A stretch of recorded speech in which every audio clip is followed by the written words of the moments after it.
ठीक है, आपका क्वेश्चन बनता है कंप्यूटर के गुणधर्म और सीमाएं, जिसमें सबसे गुणधर्म तो कंप्यूटर के बहुत सारे होते हैं, सबसे जो मेन होते हैं वो हम आपको बताते हैं। जिसमें सबसे फर्स्ट होता है मेमोरी। कंप्यूटर की तकनीक में मेमोरी का प्रयोग विविध सूचनाओं को संग्रहित करने के लिए किया जाता है। जो मेमोरी होती है उसमें आपका जो भी डेटा रहता है आप उसे संग्रहित करके रख लेते हैं। इसमें लिखा हुआ है एक बार डेटा कंप्यूटर में की मेमोरी में संग्रहित होने के बाद ये स्थायी तौर पर रहता है। अगर आप कंप्यूटर की मेमोरी में एक बार कोई डेटा डाल देते हैं, संग्रहित कर देते हैं, तो स्थायी तौर पर उसमें रहता है, स्थायी तौर पर उसमें सेव हो जाता है।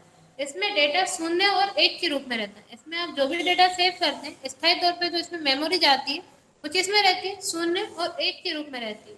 आप अपने आवश्यकता अनुसार डेटा का प्रयोग कर सकते हैं। आप उस डेटा का जब चाहे तब प्रयोग कर सकते हैं। जैसे कि आप लोग देखते हैं MS वर्ड एक्सेल में आप कोई फाइल तैयार करते हैं, आप लोगों ने जैसे MS वर्ड में आपने एक रिज्यूम तैयार कर लिया, एक बार आपने रिज्यूम तैयार किया, आप आपको किसी और पर्सन का रिज्यूम बनाना रहता है, एक बार आपने रिज्यूम तैयार करके उसे सेव कर दिया। अब आपको जब किसी और पर्सन का रिज्यूम बनाना है आप उसी रिज्यूम को ओपन कर लेते हैं, ओपन हो जाता है वही डेटा। उसी डेटा को आप अपनी आवश्यकता के अनुसार ओपन कर सकते हैं और उसका यूज कर सकते हैं, क्योंकि वो स्थायी तौर पर उसमें सेव हो जाएगा। तो वो होती है कंप्यूटर की मेमोरी। क्लियर है? फिर इसमें सेकंड होता है शुद्धता। कंप्यूटर की शुद्धता कंप्यूटर की शुद्धता गणनाओं में प्रयोग होने वाली बिट की संख्याओं पर निर्भर करती है। कंप्यूटर की जो शुद्धता होती है वो गणनाओं में जो भी आपको बिट की संख्या प्राप्त होती है उस पर निर्भर करती है। कंप्यूटर हमेशा बिना त्रुटि के साथ शुद्ध परिणाम देता है, मतलब कंप्यूटर आपको हमेशा बिना गलती के साथ हमेशा सही परिणाम ही देता है। आप उसमें जो भी कैलकुलेशन डालते हैं कंप्यूटर जब भी आपको आंसर देगा सही आंसर ही देता है। इसमें गलती की संभावना प्रोग्रामर में तथा प्रयोगकर्ता द्वारा ही होती है। इसमें जो भी गलती करता है वो कंप्यूटर नहीं करता, कंप्यूटर तो हमेशा आपको सही आंसर ही देता है। गलती कौन करता है? जो प्रोग्रामर रहता है, जो प्रयोग करता रहता है, जो उसमें अपना डेटा इनपुट कर रहा है। जैसे कि आप उसमें कोई भी डेटा डाल रहे हैं, अगर आपने डेटा डालने में गलती की है तब आपको आंसर उसी बेस पे मिलेगा। इसमें कंप्यूटर की कोई गलती नहीं, गलती किसकी है? प्रयोग करता है, जिसने उसमें डेटा इनपुट किया है या जो उसमें प्रोग्राम तैयार कर रहा है। अगर आपने उसमें कोई गलती की है आंसर भी आपको वैसा ही मिलेगा। इसमें कंप्यूटर की कोई गलती नहीं होती। कंप्यूटर हमेशा आपको आंसर शुद्धता के साथ ही देता है। ये जो आपका ये वाला गुणधर्म रहता है ये वैज्ञानिक कार्य जो साइंटिफिक काम होते हैं इसमें ज्यादातर यूज किया जाता है। जो वैज्ञानिक कार्य होते हैं उसमें ये बहुत ज्यादा महत्वपूर्ण होता है। फिर थर्ड इसमें होता है गति। कंप्यूटर की विश्लेषण करने की गति मनुष्य की अपेक्षा बहुत ज्यादा होती है। कंप्यूटर की जो विश्लेषण करने की गति होती है मनुष्य के कंपेरिजन में बहुत ज्यादा होती है। आप देखिए जो काम मनुष्य को दिन या महीनों में करता है वही काम कंप्यूटर कुछ क्षणों में कर देता है, हो जाता है ऐसा। अभी अगर आपसे बोल दिया जाए आपको पूरा, जैसे आप लोग टेली वगैरह में बात करते हैं कि आपको उसमें पहले पूरी जनरल एंट्री करना है, फिर आपको उसमें बैलेंस शीट बनाना है, फिर आपको उसमें ट्रायल बैलेंस बनाना है, तो आपको ये काम करने में कुछ दिन या कुछ महीने लग सकते हैं। लेकिन कंप्यूटर यही काम आपको कुछ क्षणों में करके दे देता है। आप उसमें क्या करते हैं? सिर्फ क्वेश्चन आपको जो दिया जाता है आप उसमें एंट्री करते हैं, उस एंट्री के अकॉर्डिंग आपके उसमें ट्रायल बैलेंस भी बन जाता है और बैलेंस शीट भी। जो काम करने में इंसान को कुछ टाइम या कुछ दिन या महीने लगते हैं वही काम कंप्यूटर बहुत जल्दी कर देता है। तो कंप्यूटर की मनुष्य की अपेक्षा कंप्यूटर की जो काम करने गति रहती है वो बहुत ज्यादा रहती है। हाँ ठीक है, वह काम कंप्यूटर कुछ क्षणों में कर सकता है। ये माइक्रो प्रोसेसर तथा उसके मेमोरी की ग्रहण करने की क्षमता पर निर्भर करता है। अब आप लोग देखते हैं आप लोग से बोला जाता है जैसे कोई कंप्यूटर आपका स्लो चल रहा है कोई फास्ट चल रहा है, वो डिपेंड डिपेंड किस पे करता है? उसके प्रोसेसर पे। जो उसका प्रोसेसर रहता है उसकी क्षमता पे डिपेंड करता है। अब आप देखिए कोई आपका कंप्यूटर है i3 और कोई है आपका i5। अब i3 जो प्रोसेसर है उसके कंपेरिजन में जो i5 प्रोसेसर है वो फास्टली वर्क करेगा। आपने सुना है ना i3 प्रोसेसर होता है i5 होता है। अब जो i3 प्रोसेसर है उसके कंपेरिजन में फास्ट वर्क कौन सा करता है? i5। तो ये डिपेंड करता है, स्पीड जो डिपेंड करती है वो प्रोसेसर पे डिपेंड करती है, और जो उसमें मेमोरी वो ग्रहण करता है उस पर डिपेंड करता है कि वो कितनी स्पीडली उसमें वर्क कर रहा है। आपने देखा कोई कंप्यूटर जो आपका i5 रहता है वो बहुत स्पीडली वर्क करता है, उसमें आप कोई भी काम करते हैं बहुत स्पीडली हो जाता है।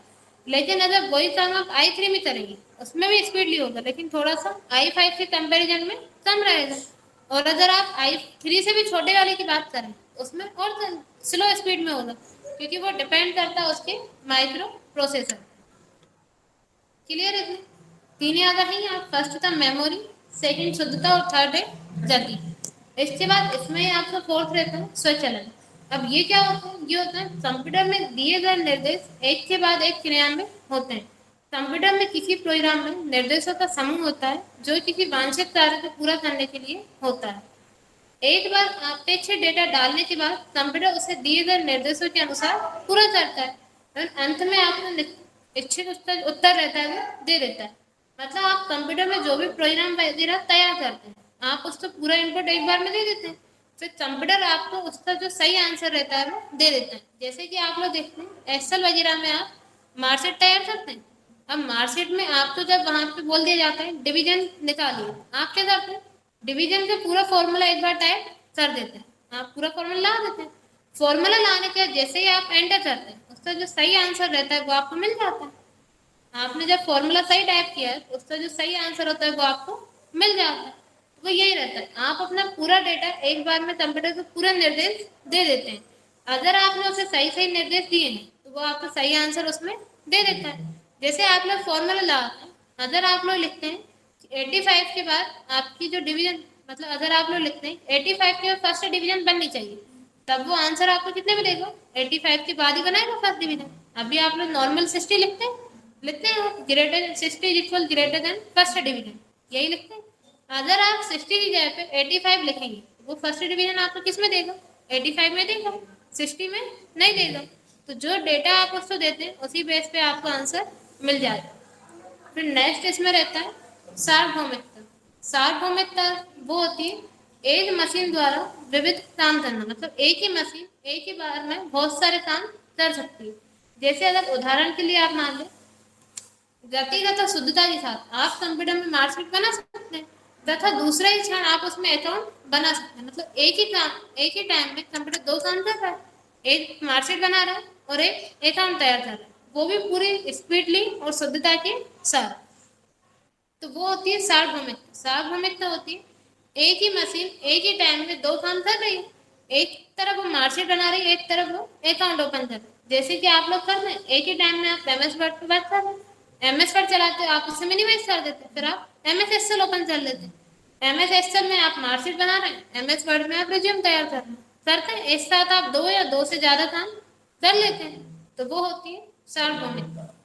कितने हो गए इसके बाद? कौन कौन से?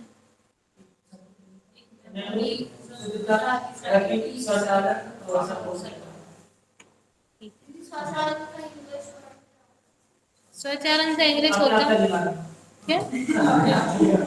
थोड़ा बहुत करेंगे वो अपने आप बता इंग्लिश वो इंग्लिश मीनिंग पूछ रही है, वो इंग्लिश मीनिंग पूछ रही है। इंग्लिश में उसको बोलते हैं स्वचालन। देख के बता देंगे ऐसे तो मैं ठीक है। फिर आपका नेक्स्ट रहता है सक्षमता।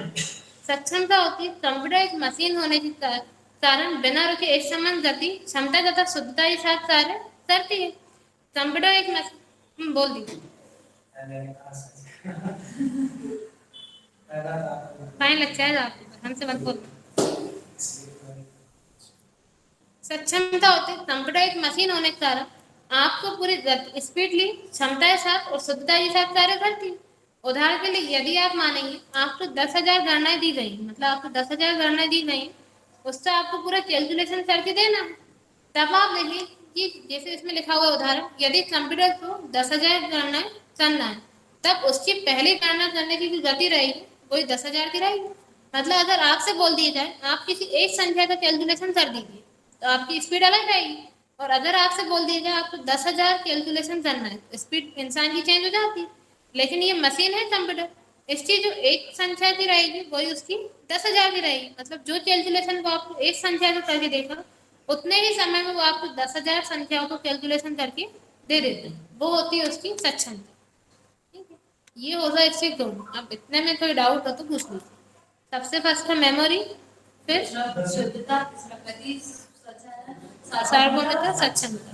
ठीक है, अब इतने में कोई डाउट हो तो पूछ लीजिए। हमने आपको इसके 6 गुण